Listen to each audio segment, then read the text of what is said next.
শ্রদ্ধাভাজন প্রিয়জনেরা, 40 দিন আগে আমরা সানন্দে প্রভু যিশুর জন্মোৎসব পালন করেছি। আজ সেই দিন যেদিন মারিয়া ও জোসেফ শিশু যিশুকে জেরুসালেমের মন্দিরে নিয়ে গিয়ে তার পরম পিতার কাছে নিবেদন করেছেন। সেদিন দুজন বিশ্বাসী বৃদ্ধ পবিত্র আত্মার প্রভাবে অনুপ্রাণিত হয়ে মন্দিরে এসেছিলেন। তারা তখন চিনতে পারলেন যে এই শিশুটি স্বয়ং বিশ্বপ্রভু এবং মহা উল্লাসে সকলের কাছে তার মহিমা কীর্তন করতে লাগলেন। আমরাও আজ সেই একই পবিত্র আত্মার অনুপ্রেরণায় একত্র হয়েছি। আসুন আমরা ভক্তির উজ্জ্বল প্রদীপ হাতে নিয়ে প্রভুর মন্দিরে প্রবেশ করি। সেখানে গিয়ে আমরাও আমাদের ত্রাণকর্তা যীশু খ্রিস্টের সঙ্গে দেখা করব। পবিত্র বাণী শ্রবণে, পবিত্র প্রসাদ গ্রহণে ও বিশ্বাসপূর্ণ জীবনে আমরা মুক্তিদাতার সঙ্গে সাক্ষাৎ করতে থাকব, যতক্ষণ না তিনি বিশ্বের মহাজ্যোতি হয়ে ফিরে আসেন। এখন আপনাদের হাতে যে মোমবাতিগুলো রয়েছে, প্রজ্বলিত মোমবাতি, সেগুলো আশীর্বাদ করা হবে।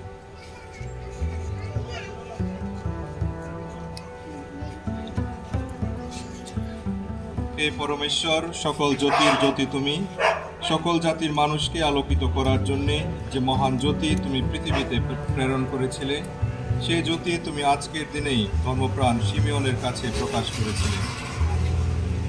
সে কথা স্মরণ করে আমরা বিনীত কণ্ঠে তোমাকে অনুনয় করি, তোমার আশীর্বাদে তুমি এই মোমবাতিগুলো পবিত্র করো।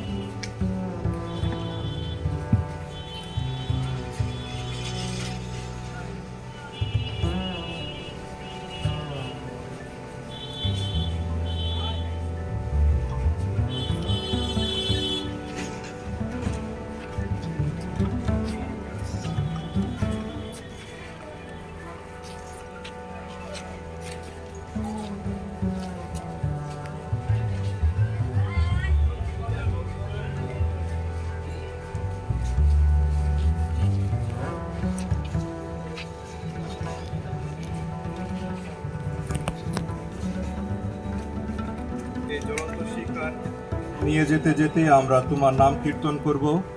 আমাদের এই আলোক অঞ্জলি তোমার চরণে গৃহীত হোক।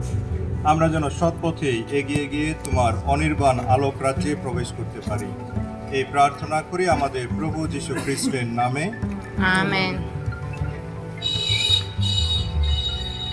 আমরা এখন সকলেই গান করতে করতে গির্জার যে প্রধান দরজা রয়েছে সেটা দিয়ে প্রবেশ করব। আমরা সবাই বেদি পর্যন্ত এগিয়ে যাব। সেখানে আমাদের হাতের যে মোমবাতি সেগুলো রাখবো, বেদিতে প্রণাম করব, তারপর নির্দিষ্ট আসন গ্রহণ করব। আমরা এখন মহাসমারোহে গির্জাঘরে প্রবেশ করি।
জানি গো ভুলিবে না